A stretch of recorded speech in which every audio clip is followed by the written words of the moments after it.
Colocamos al paciente de cúbito lateral y desde posterior deslizamos con los dos dedos todo el borde de la cresta ilíaca y la localizamos aquí.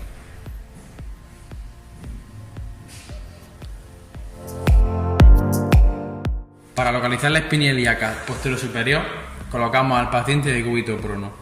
Localizamos la parte anterior de la cresta ilíaca, de la espina ilíaca, y recorremos todo su borde hasta llegar a posterior, siguiéndola hasta la unión con el hueso sacro.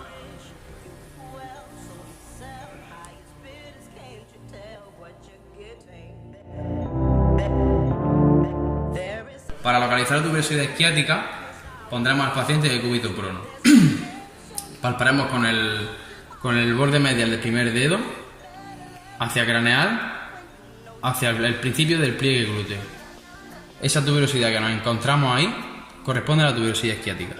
Para localizar el enfermo y el trocánter mayor, pondremos al paciente de cúbito lateral y con el primer borde medial del dedo ascenderemos hacia craneal todo el fémur hasta el primer relieve óseo que nos encontremos. Eso es el trocánter mayor.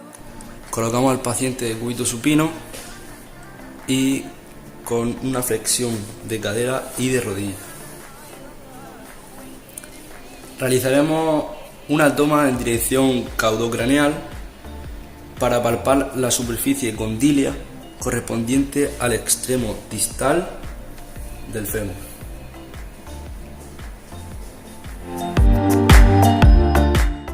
Colocamos al paciente de cúbito supino y vamos a proceder a la palpación de la rótula. En pinza con el primer y segundo dedo realizamos un deslizamiento desde la línea medial de los bordes medial y lateral de la rótula hacia craneal y hacia caudal, observando el polo superior y el polo inferior. Cúbito supino con una flexión de cadera y de rodilla y lateral y medialmente al tendón rotuliano, realizando una presión craneocaudal, encontramos la interlínea articular y superficie de la meseta tibial, que hay como un tope hacia abajo. Colocamos al paciente de cúbito supino con una flexión de cadera y de rodilla. Desde el vértice inferior de la rótula deslizamos hacia el caudal y palpamos un reborde óseo que corresponde con la tuberosidad de la tibia. Al igual que antes, colocamos al paciente de cúbito supino con una flexión de rodilla y de cadera. Desde la tuberosidad tibial vamos hacia lateral y aquí observamos el peroné, o sea, la cabeza del peroné en pinza. Vamos a proceder a localizar el quinto metatarsiano del pie izquierdo del paciente. Lo colocaremos al paciente de cúbito supino. Localizamos el quinto meta y haciendo este movimiento encontraremos la cabeza del quinto metatarsiano. Aquí encontramos su cara lateral y si vamos hacia el craneal, su apófisis estiloide. A continuación vamos a localizar el hueso cuboide. Le diremos al paciente que se ponga de cúbito supino y para localizar este hueso tomaremos como referencia la apófisis estiloide del quinto metatarsiano. A partir de esta palpación desplazaremos la toma hacia la cara dorsal del pie para detectar su estructura y de igual forma hacia plantar para tocar el cuboide en su cara. Procederemos a localizar el calcáneo. Le pediremos al paciente que se ponga de cúbito supino con posición del antepié en aducción y ligera supinación. Llevaremos el pie a una posición de aducción, supinación y una ligera flexión plantar para evidenciar la apófisis mayor del calcáneo. A continuación procederemos a localizar la fosa calcánea. Le pediremos al paciente que se coloque de cúbito supino y esta fosa se ubica posterior y caudal al sustentáculo tali y anterior y craneal a la tuberosidad posterior interna del calcáneo. procederemos a localizar el calcáneo en su apófisis menor. Le pediremos al paciente que se coloque de cúbito supino y se sitúa por debajo del maleolo interno.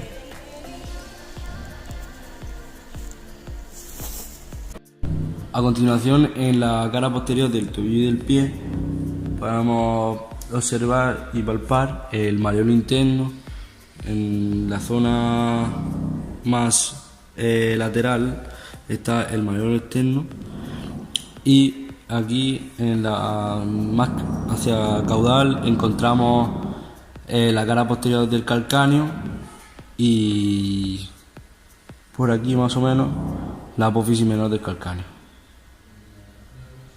Colocamos a la paciente de cúbito supino y vamos a proceder a la vista dorsal de los metatarsianos que se pueden observar aquí.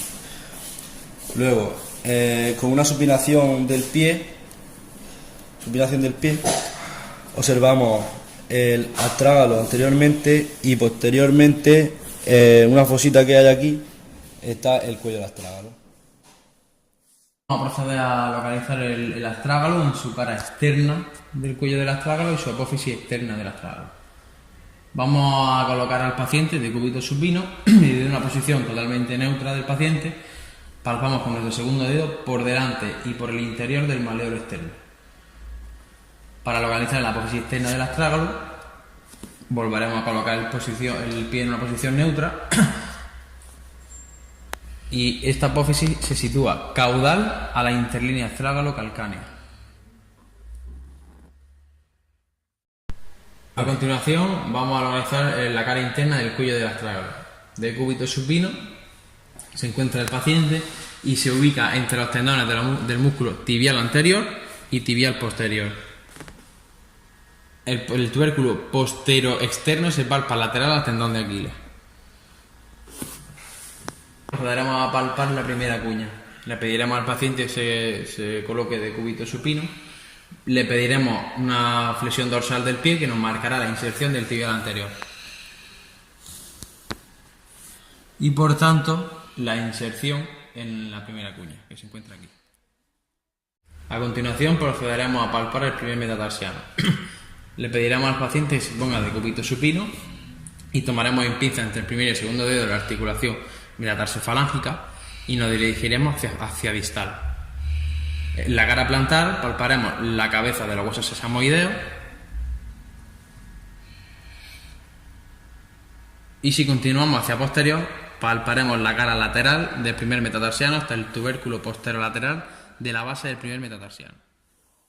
Vamos a proceder a localizar el escafoide tarsiano, el tubérculo. Le diremos al paciente que se ponga de cúbito supino y le pediremos un movimiento de aducción más flexión plantar para que nos indique dónde se inserta el tibial posterior. Ahí encontramos la protuberancia ósea en la que se inserta y ahí encontraremos el escafoide tarsiano.